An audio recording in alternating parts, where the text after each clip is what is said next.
today's guest is a fourth generation family member and a top executive running a 9-figure family-owned business.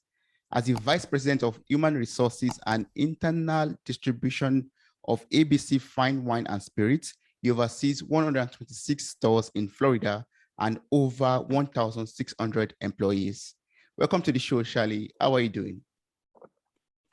Thanks for having me, Toby. This is fun. I look forward to our conversation. I'm doing great and appreciate you having me.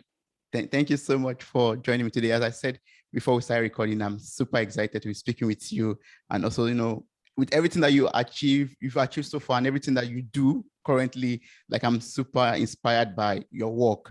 So thank you so much once more for joining me on this episode of Mirror I know you are your husband, you're a dad to 3, you're an executive, you're an entrepreneur, you're a passionate CrossFitter, you are a health nut and a lover of going to bed at 8 p.m. I don't know how you do all of that before 8 p.m. So I would love to know how you do it all. And can you tell me about your life journey leading you to this stage of life that you're in right now? Yeah. How do I do it all? It's been a process. I've kind of cultivated this lifestyle that I live. It wasn't just you wake up one day and here's what I'm going to do. And I've learned from a lot of experiences. I've gotten a tremendous amount of help, and I rely on a great deal of help from other people to get all that done during a day. The first thing that I am is I'm a husband. I'm a husband to my wife, and she's one of those people, if not the most important person, to help me get everything done in the day.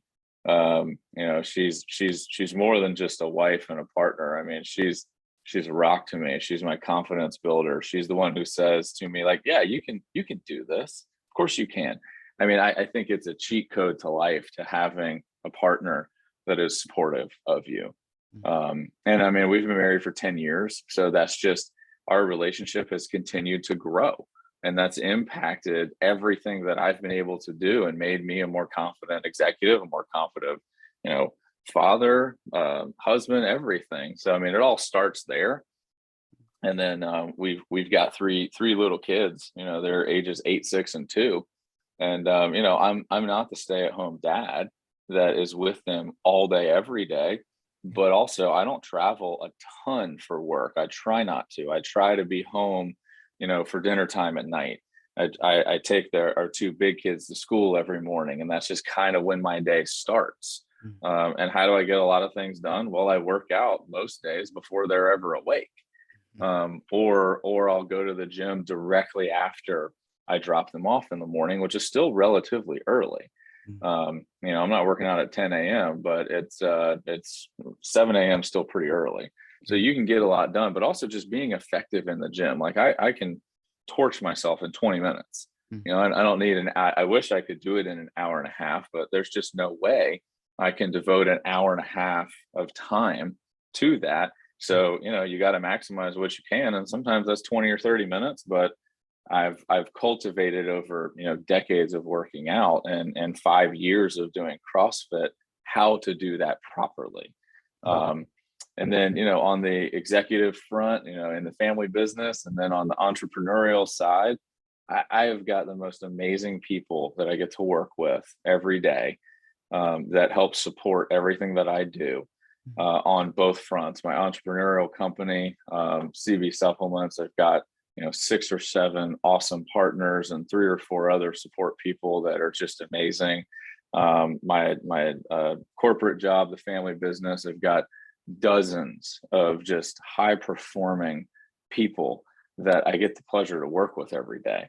And then also kind of the person who keeps all that together, I have an assistant who is everything that I'm not. Like, she's organized, she's detailed, she keeps me on schedule, because there's no way I could do all that my own. There's the second cheat code in there: hire an assistant that's good at everything that you're not. Yeah. So hopefully that was the starting answer to the question. I'll pause because I feel like I'm rambling. No, that's very awesome. Like, getting the support that you need, having a partner that, complements you, that, pushes you to do more and to become better. I mean, that's the recipe. And, having a family that is well balanced and, you always creating time for your children also, that makes you the success that you are today. That's wonderful. That's a wonderful answer. Yeah. Yes. Yeah, and if I would add anything to it, it would be that I have a growth mindset towards Mm, everything, and what that means to me is that I'm always looking to get better or change or improve. I'm not just saying, "Oh, well, here's how we did it last year, so here's how we're going to do it now." mm, Like, no, I'm looking to take the advice of others that are looking to help improve anything, whether that's my wife on the family front, my assistant on the corporate side, the COO at our supplement company, mm. or somebody says, "Hey, have you thought about doing this workout?" Oh, sure, man. You're always open to change and growth. I think that that's pivotal to have that mindset. Yes, yes, that's true. And how do you, you know, prepare yourself like physically, mentally, spiritually, emotionally for your job, like for for the job of the vice president of your company, overseeing 126 stores and over 1,600 employees. How do you prepare yourself every day for such role? It's a really interesting question. I think that so I've been doing this job for call it 12 years or so. And I would say that I've been decent at my job for 2 or 3 years. Mm, So that means that 9 or 10 years, the majority of my working career, yeah. um, I wasn't that great. Mm, But you don't have to be amazing. I think you just have to continue to want to learn and grow, and invest time and energy into that learning and the growth. And mm, I think I was raised in the American individual culture mm, that says everything's a competition and there's a winner and a loser, and you want to be the winner. yeah. That's America right there. It's all about the individual, Mm, and that is so wrong. I've learned that the military has figured this out, that everything works better in a small unit, a small team, and when you're all rowing the same direction, the power of the team over the power of the individual yeah. is 10x. So it took me years, and I have education to back it and an MBA and all that, and they don't talk about this stuff. I've had to get most of what I've learned through books that were not my textbooks in my master's program. Mm, You'll go read, I'll go read Simon Sinek or Tim Ferriss or Jocko Willink or a bunch of these guys that talk about leadership, and you take those lessons and you apply them. mm, And so I mean, just to get to the answer of your question, how do I prepare to lead so many people today? mm, Is it's taken time. You don't just wake up one day and have the ability to lead. You have to invest time and energy and into education and growing and being okay with failure. Because really, life, if I had to distill, difference between winners and losers into one sentence, it's mm, as simple as winners just don't give up. The mm, people who tend to win just don't give up. They get knocked down, and then they're like, okay, I'm not going to do that again, but I'm going to stand back up and I'm going to do this and see how this works out. And yeah. you just hit repeat on that process. So that's why I can say very confidently that I might not have been very good for 10 years at my job. Mm, And I'm still learning in the 2 years that I think I've been doing decent. That's not a sign of hubris or pride or anything like that. mm, It's still, I have a growth mindset. I'm very uncomfortable with being uncomfortable, mm, and instilling that into my people that I get to work with. That, like, you know whatever is going to happen today, the majority of things that happen every day are not life and death, terrible, awful things. yeah. And you can take a step back, take a deep breath, deal with things accordingly, maybe sleep on it and deal with it tomorrow. I've had to learn that, because I was the guy that's like, go, go, go, go, go. Let's fix this now. Yeah. So just learning that over time. And then having this, if one of my team members that I get to work with asks me the same question that you just asked, here's the answer they're going to get. They're going to get a raw, emotional, vulnerable answer that says, like, I'm not perfect, I'm still learning, but guess what? That's totally fine. And I'm Yes. confident in that. And I'm going to instill that in you, and I'm going to support you, and we're going to get through this. That's how you prepare yourself to oversee massive amounts of people. Don't be the smartest person in the room. Continue to learn from everything that can happen, and just be be comfortable with being uncomfortable. And and you're probably going to be successful and lead accordingly. Yes, I love that. That's the keyword for me. Having a growth mindset, like being ready to improve. And I like the fact that you admitted that okay, over the past 9 years or so, or 10 years, you've not been like the best, but you are improving, you're getting better and better. I believe that for me, that's something I reflect on and say, okay, how have I been doing so far? What are my shortcomings, or what are my flaws, and how can I improve that? How can I work on that? And I believe that boils back to the growth mindset, being able to find your mistakes and correct them or improve on what were not so good before in the past. Yeah, I like that. Yeah, Awesome. that's great. So I would like to know how you successfully run a 9-figure family-owned business over several generations. Like, can you tell me about the business and the strategies that you make use of to keep your business growing even stronger and stronger every year? Yeah. I get asked that question a lot by people when they find out, like, whoa, you work for a family business that's on the 4th generation of leadership, because most of those aren't around anymore. Most businesses don't make it out of year 1. Most, and then the other half don't make it out of year 2. And then here we are as a 4th generation family owned business that's been around for 85 years. How do you do it? Well, I think the short answer is a lot of good fortune and luck, but also having really good people that are running the business with the future in mind. So Simon Sinek wrote a book. It's titled The Infinite Game. And that's how we run our business at ABC. We are not looking to, profit in the short term and play the game of quarterly earnings and like, oh, look at what we did today or tomorrow. We're looking at the next generation. I'm already thinking about the next generation that's coming into the workforce. My father and my uncle, and then their grandfather or their father and uncle, my grandparents that were in the business.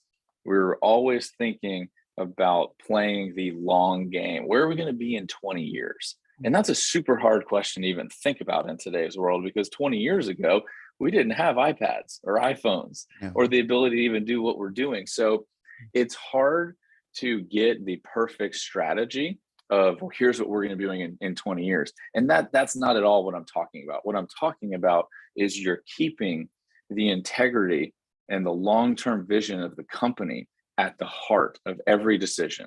And that's exactly what the 3rd generation of our company did, and the 2nd generation and the 1st generation. And that's what the 4th generation is doing. We are looking to build the business that's going to last forever.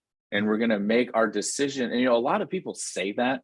A lot of people say that, oh man, I want to build a business, and then I want my kids to overtake it, and then I want this and that. And then they sell it in 2 years. Or they close the door. So a lot of people talk and then they don't walk, where we're actually doing both here. We're in our boardroom, we're in this executive setting, making decisions that are very consistent with our words. And our words are that we're playing the long game.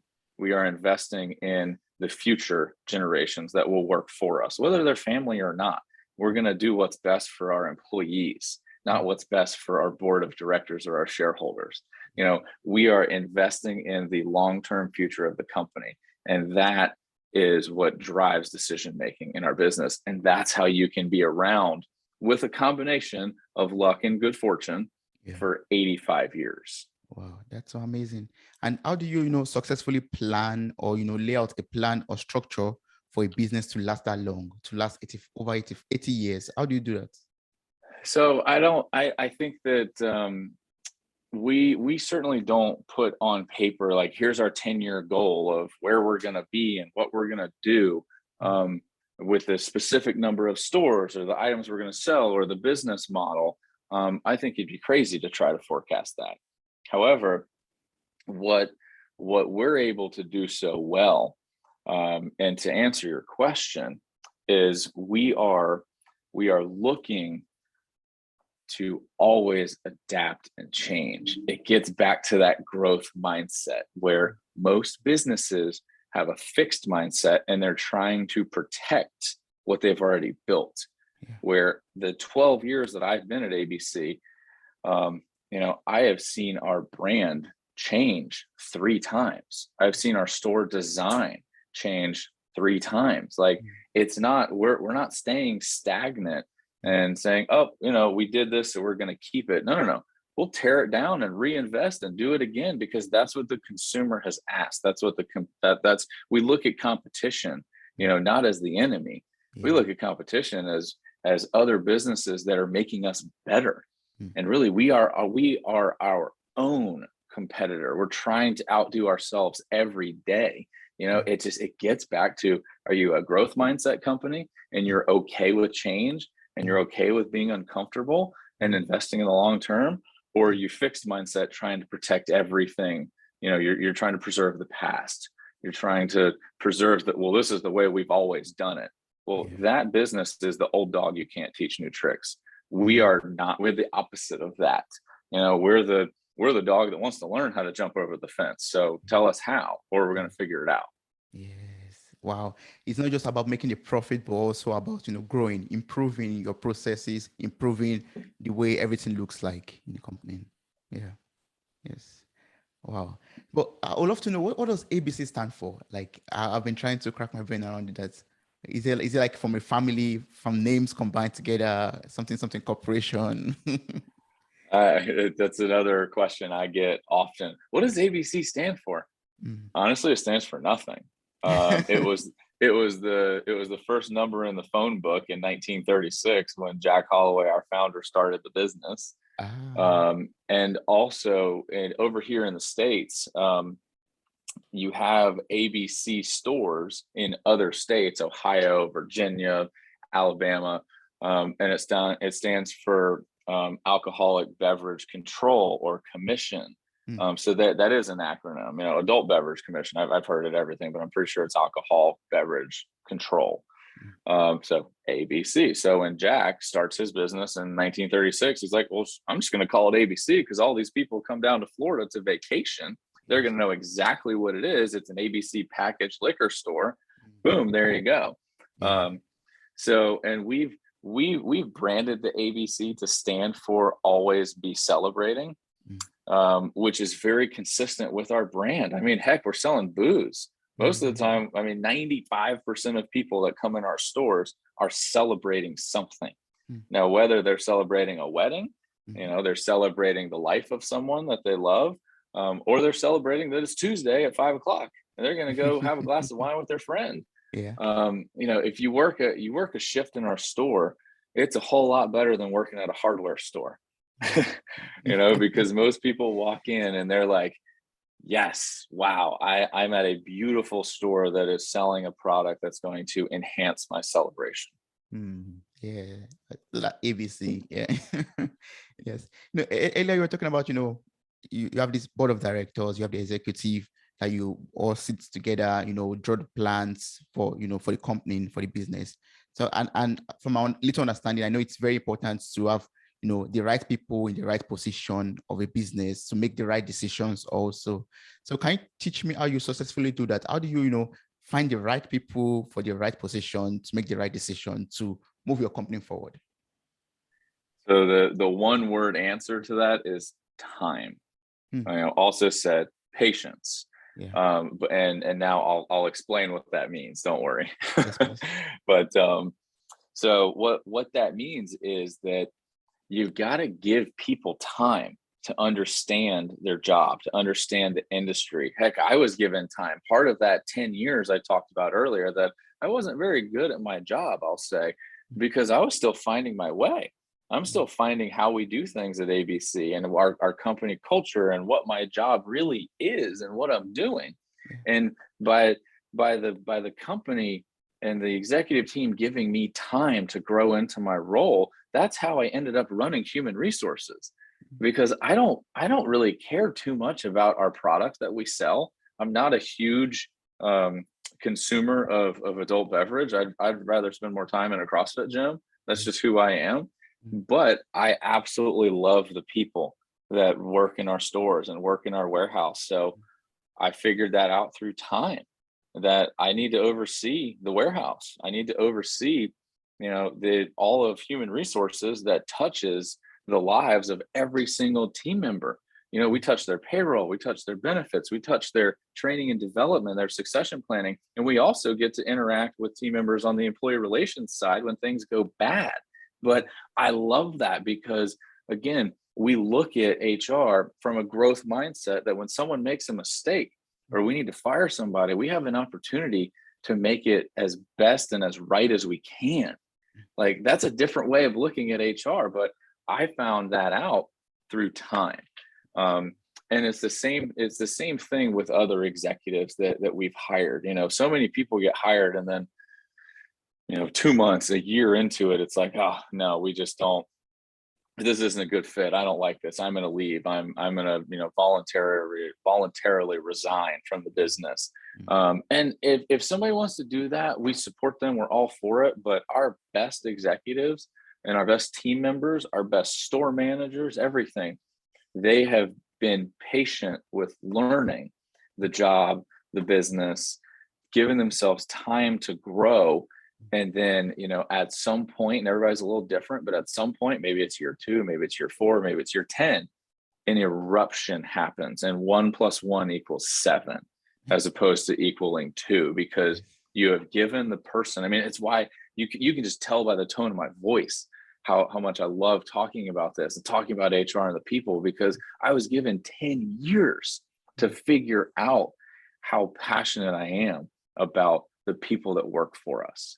And I really don't care about the product we sell, but I love the people. So it's just time, and cultivating a culture that supports people and giving them the patience to screw up and to figure out what they're going to do, and not just jumping immediately down their throat and saying, oh, you're terrible at this, we're going to fire you or whatever. It's no, we're going to let you figure this out.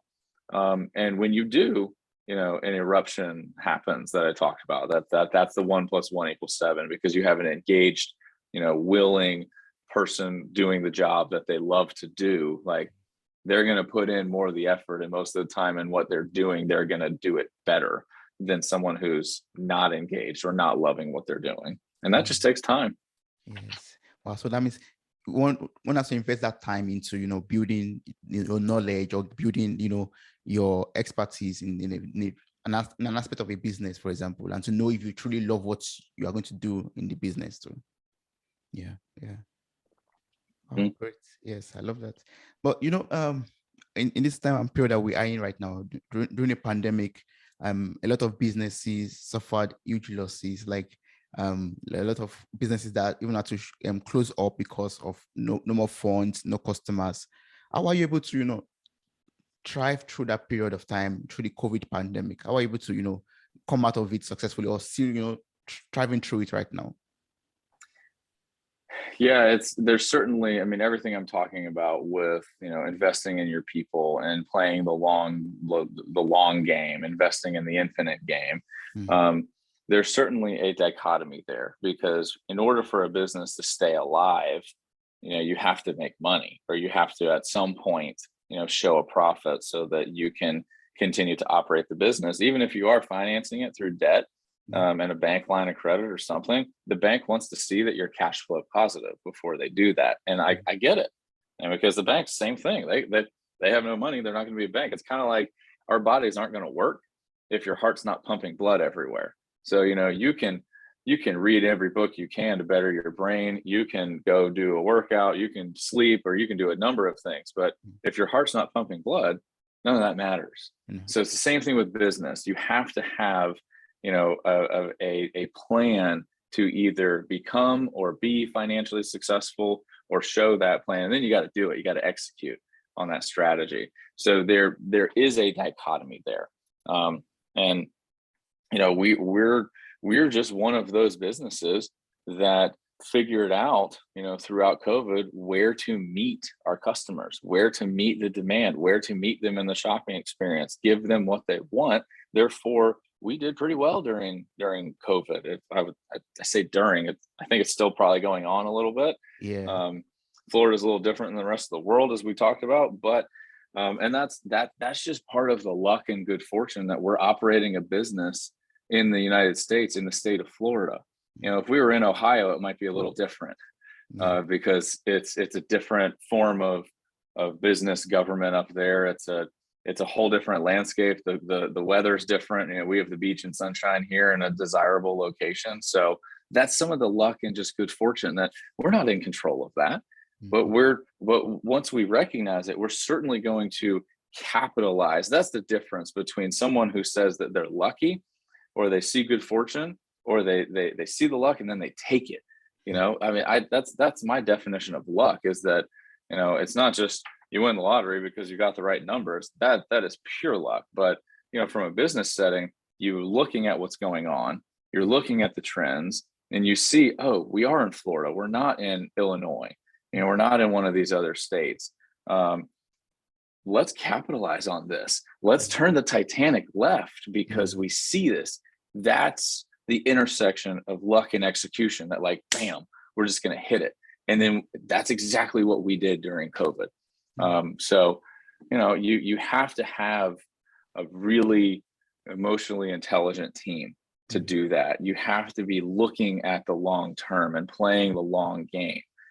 You have to put your people first in order to properly time that, you know, midpoint of execution, luck, and jumping on it. And that's exactly what we did. Wow, that was back down to, you know, to time, like knowing the right time to execute an action, knowing the, you know, the right opportunities that you have. Each member of the board of you know, of directors, whatever, knowing having the right time to develop their expertise also. And, you know, yeah, that's so interesting. And also, you know, I love the fact that I said, you know, luck is about seeing an opportunity, like you've been in Florida and making use of it, saying, yeah, we have the beaches, we have the wonderful weather, why not capitalize on that? Yeah. Yes. But, you know, apart from COVID, you know, businesses faces, you know, they face a lot of crises and turbulences along the way. Like nothing, it's not always a smooth journey all through for all businesses. So can you tell me how you manage crises generally? Yeah, you're absolutely right there that, you know, crisis management is a skill set that many people just don't have. And if people do think they have it, that screams to me that they're a fixed mindset. So, I mean, I think that part of being successful at crisis management is slowing down, you know, getting everybody to take deep breaths, understand that, you know, trying to figure out, is this really, you know, what I'll call the life or death situation, that, like, if this is the worst thing, you know, defining the worst case scenario when you're in the crisis helps to understand and grasp and diagnose and figure out how do you want to react to this. So, I mean, those are all things that we do. But I think that a crucial part of crisis management is just having the humility to understand that you might be wrong in your immediate reaction. And it's okay, because you'll just say, hey, guess what? We got that one wrong. We're going to turn around and go back this way. Like, you know, we're human too. Oops. And it's amazing how people respect you when you just are vulnerable and you just do the right thing. And that's, you know, I know that doesn't like directly answer your question, but everything that I just mentioned is what is guiding the decision-making and the behaviors during a crisis management scenario. You know, it's everything I just said: slowing down, taking deep breaths, understanding that you might be wrong and just being okay with that. But if you keep if you keep your integrity and you keep the safety of your team members and everything at the heart of the decision, that drastically changes, what you're going to potentially decide on doing in the middle of that crisis. So hopefully that answered the question. Yes, but how do you separate your emotions from actions? Like, when it gets to the real deed and you have to like take some drastic steps or take some drastic actions, how do you separate your personal interest, your emotions from what you really have to do in order to manage the crisis? Yeah. So something that people probably hear me say a lot around here at ABC is that in the 5 years that I've been running HR, if I've learned one thing about overseeing that many people, and that, HR gets a bad rap because they're like, oh man, you got to deal with all the employee relations fun stuff. And they're right. We got to deal with all that. But if I've learned anything in all these years, it is that most of the time, and I mean like 95% of the time, not 51, like the overwhelming majority of the time, what someone is perceiving as a deliberate attack, or this person is giving me an emotional response, it has nothing to do with that. Nothing is deliberate. It's usually just a miscommunication or a misread of something. So that helps in crisis management, because most of the time in crisis management, it has nothing to do with a deliberate act or someone, getting their emotions all riled up and going this way or going that way. Once you accept that, you can just remove all emotion, and then crisis management just turns into management. I say that now, 5 years later, I certainly didn't think that way 3 years ago. It's just taken time and experiences to understand that most people aren't deliberate. Most people are not trying to discriminate or do the wrong thing, or screw you so that way they can get something better. Most people aren't doing that. And once you accept that, I can remove my emotions from the situation. Somebody on my team can remove their emotions and just figure out, like, all right, person A says this, person B says this, or any crisis, the right answer or the right thing to do or what really happened is usually somewhere in the middle. And and even just asking someone, okay, if you think you're right, like, what do you want to happen? And actually making them talk about, well, here's what I'd like to happen. And I've asked that question so many times on he said, she said, or an employee issue. And I'm telling you, not once has the other person said, I want the person fired. In thousands of these situations, not once. I mean, that just screams to me right there that if we all just took a step back, took our emotions out of it, and just approach situations calmly, man, how outcomes would change. Yes. One has to come to a common ground and get issues solved. Yes. Yeah, maybe we should send this podcast to all the politicians in DC right now. They should hear that. Yeah, I think it's actually very easy to say than to do. Like we all have that basic understanding that yes, we have to find a common ground. But when it comes to the real deal, it's always very difficult to find common ground. It's always very challenging to say, or to compromise, actually, to say, no, I'm going to let go of my belief, of my expectations, and I will, listen to what you have to tell me, and we could maybe meet each other in the middle or something like that. I think, yeah, there's always a challenge there. I don't know how you work with that, how you compromise, in your businesses or in the family, for example. I don't know if you have some tricks to that or some ways you go about that. Well, a trick is that that old expression, it takes two to tango. And if you're trying to dance with yourself and get everything for yourself, there's not going to be a compromise. And that's exactly what's happening in the political setting in the States, is that it's not a give and take relationship. It's a take and a take relationship. And it's become so polar that, you're either way over here, you're way over there. And I'm someone who lives in the middle, that like, there's just, you can't really have this conversation with someone that's unwilling to come to the middle. And from my experiences, those are the 10%.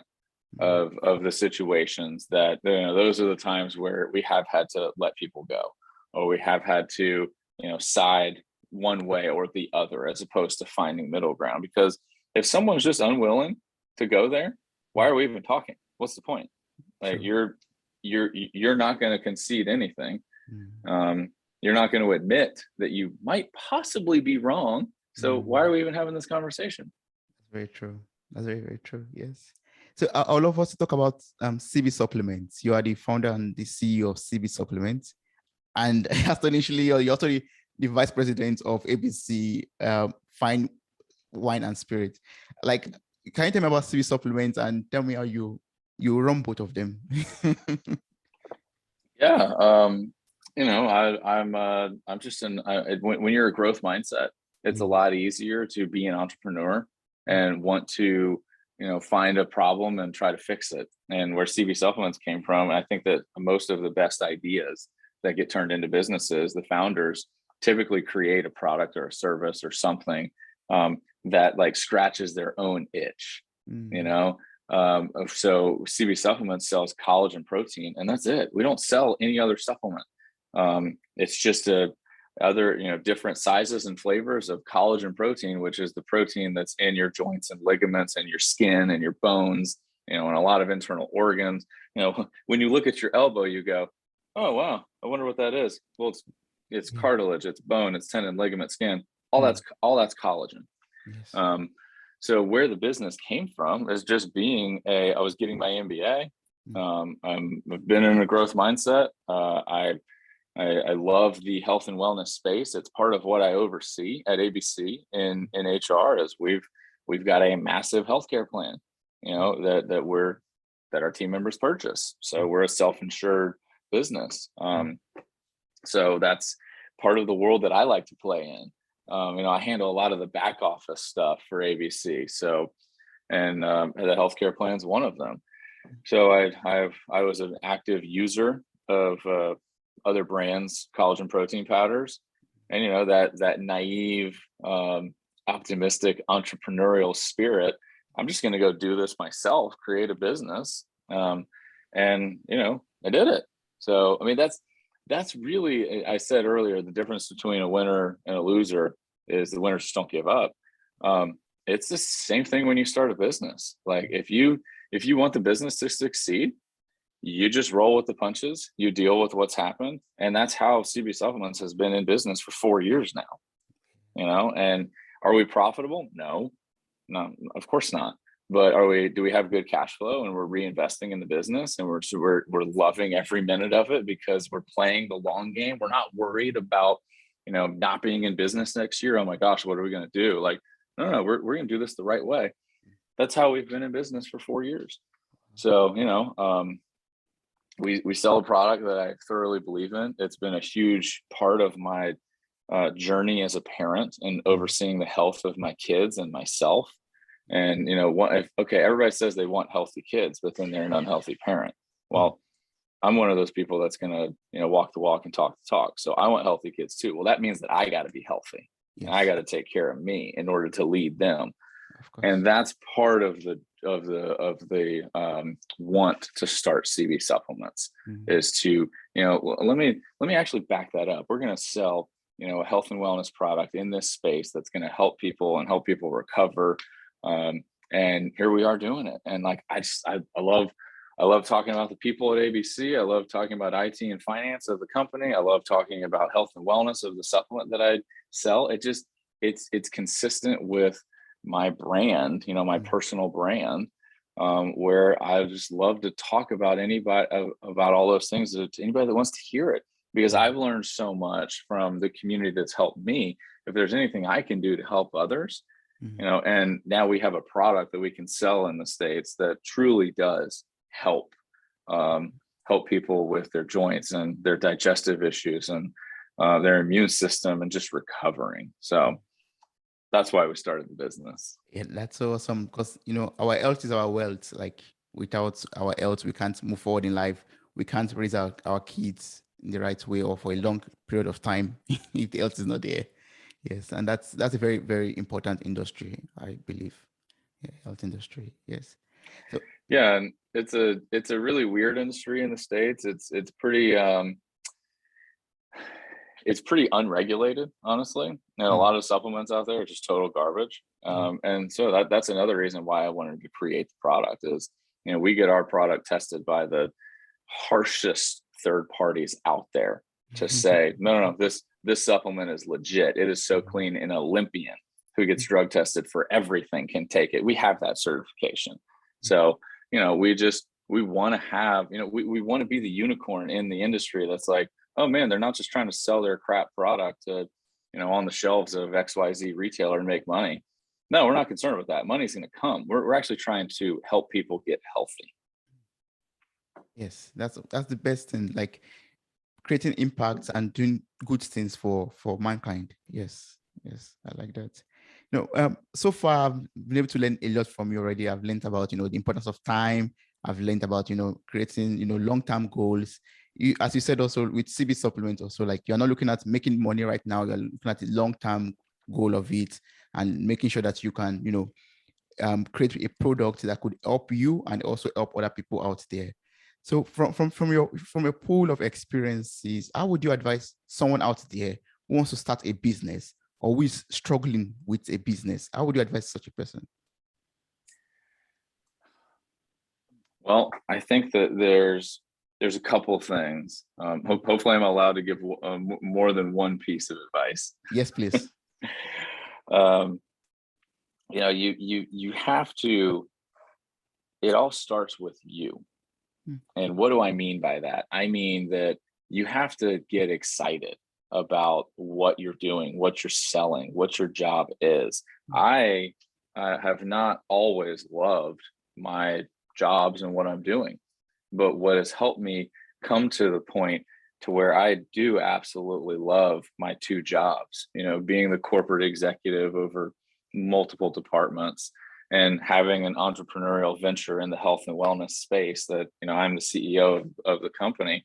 mm, um, I have learned that you are your own keeper of what you think is good and bad and what you enjoy and what you don't enjoy.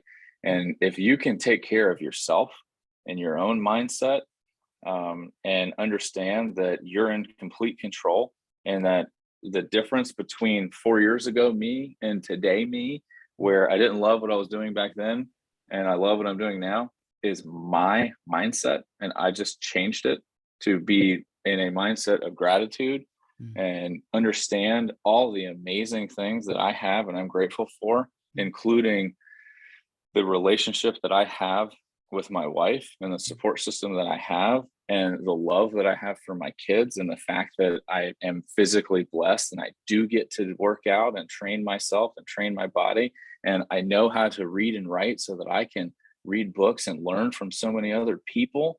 mm, And I have the ability to hire and train others who can help me, including direct reports, an assistant, an executive for one of the businesses. That's different. mm. Looking at through that lens that I just described is different than someone who's looking through the lens of, oh, my business sucks. I don't want to go to work today. I don't want to wake up. I have to deal with traffic. I don't know how I'm going to make payroll. I don't know what I'm going to do. All that, the difference between those two perspectives I just gave you is just the framing of the talking of the questions. Mm, Like, that's it. And you're in complete control of that. So someone who is struggling in their business, someone who's thinking about starting a business, if they can understand that one little fact, that you are in complete control and you take extreme ownership, what Jocko Willink calls extreme ownership over your whole world, if you do that, you will be successful. I have no doubts. Like, yeah. call me and I will invest in your company, because you will be successful. You might not be successful tomorrow. You might not be successful next year, but in the next 10, 20, 30 years, before you leave this planet, you will absolutely be successful if you have that kind of mindset. Yeah, and that's a guarantee from you. Yeah. Wow, that's awesome. Thank you so much. I really appreciate that because I love the fact that I said it all starts with us ourselves, like the entrepreneur or the person who wants the business. It's up to us to to design the kind of business that we want for ourselves, and we have to be excited about it, and also be grateful for all the opportunities that we have, even down to being able to write, being able to read, being able to train other people to help us, and just for the support system that we have around us. The art of gratitude is very, very important. Yes. So what's like the best way to connect and work with you? In case there's someone out there who wants to, ask more questions that we're not able to cover in this episode, what's the best way to do that? The best way to get in touch with me is either on my LinkedIn profile. You can just search my name and you'll find me pretty easily. I'm pretty responsive on that. Might take me a little bit to get back, but I respond to every message. And then if you go to the CB Supplements website and you email, which is just cbsupplements.com. If you email the support email address, guess who's going to answer the email? You. Me. So that's part of the entrepreneurial journey. You get to work 9 or 10 hours a day in the corporate world, go home and have dinner and bath time and bedtime with the kids, and then a little time with my wife, and then go to job number 2 and be customer service manager for CB Supplements, which that's not a complaint. I love it. I love the 15-hour day that I do every day, because I get to do what I love. I get to do it with the people that I love, and I get to improve people's lives. So, one of those 2 ways is the best way to get in touch with me. Yes, I'm going to place all of this information in the show notes of the episode. So I encourage everyone to get across to you to, ask you more questions that we're not able to cover. And anyone that's, in the vicinity of Florida or anywhere where ABC stores could just, enter your store and, and get your product, or go to CB Supplements and order for protein supplements and collagen supplements also. That would be so awesome. Thank you so much, Charlie, for everything I've been able to learn from you today. I'm so blessed. I'm much more better than I was before we started talking. I thank you so much for all the insight, the strategies, and everything that you shared with me concerning successfully building and growing a business. Thank you so much.